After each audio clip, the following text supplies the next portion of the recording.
Your Excellencies, you recall that FOCAC Summit articulated a 10-point plan to give effect to substantive enhancement of the partnership as well as the fast track of the development of our people. At the apex of the 10-point plan is, firstly, the drive for industrialization, which is crucial centerpiece of the win-win collaboration and friendship. Using our cooperative partnership, we must accelerate our work together in promoting key enabling sectors. Linked to this is the need for us to beneficiate natural resources and mineral resources. As the saying goes, Africa is a rich continent with poor people. So for us to turn around this is if indeed we focus on beneficiation of these natural resources and material, and inclusive of that, minerals.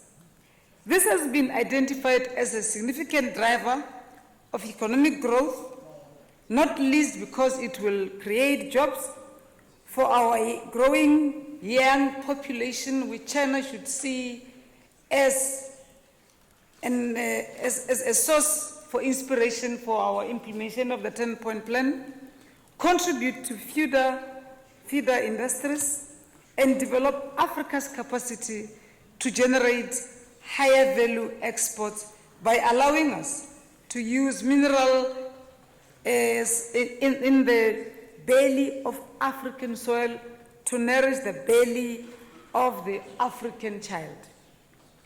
Currently, Africa and China are in discussion about launching the construction of the 3 networks in industrialization in the African continent, including the important high-speed railway, road, and air, if not aviation projects. Secondly, we must work together to capacitate ourselves to reach our continental ambitions. This includes increasing people-to-people exchanges and cooperating on training and skills development, focusing on science and technology, engineering, mathematics, as these are critical to supporting the implementation of our medium to long-term FOCAC development goals. Coupled to this, we must seek enhancement indeed of women and youth entrepreneurship, employment and innovation so that we can combat the scourge of poverty which always bears the feminine face, unemployment that is indeed a scourge for our youth, inequality that is a product of our history.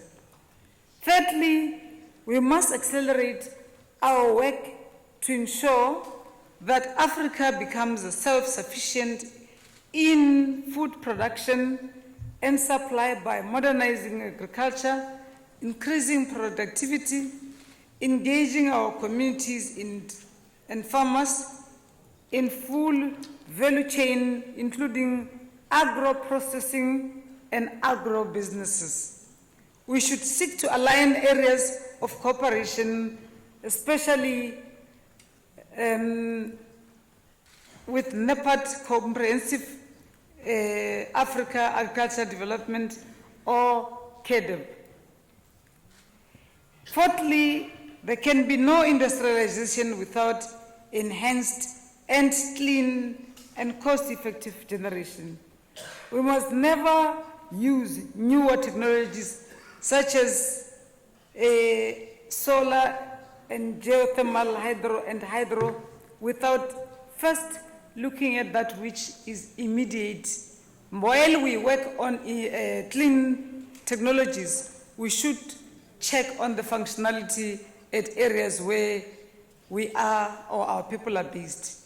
Fifthly, we must accelerate our work to advance our efforts for common development through smoother and faster integration and connectedness. Equally is the need for China to open a market for us, Africa's products and services. We must accelerate implementation of our Memorandum of Understanding in all the areas that we have already agreed upon. Africa and China must accelerate efforts to find innovative and creative ways to unblock the blockages that are historical. However, Africa also has an obligation to ensure the relevant levels of institutional readiness, capacity for delivery, feasibility of projects in order to meet the requirements of FOCAC agreements and maximize the potential for gains. In particular, the areas where we think we should work on is bankability of the projects we present to our partners.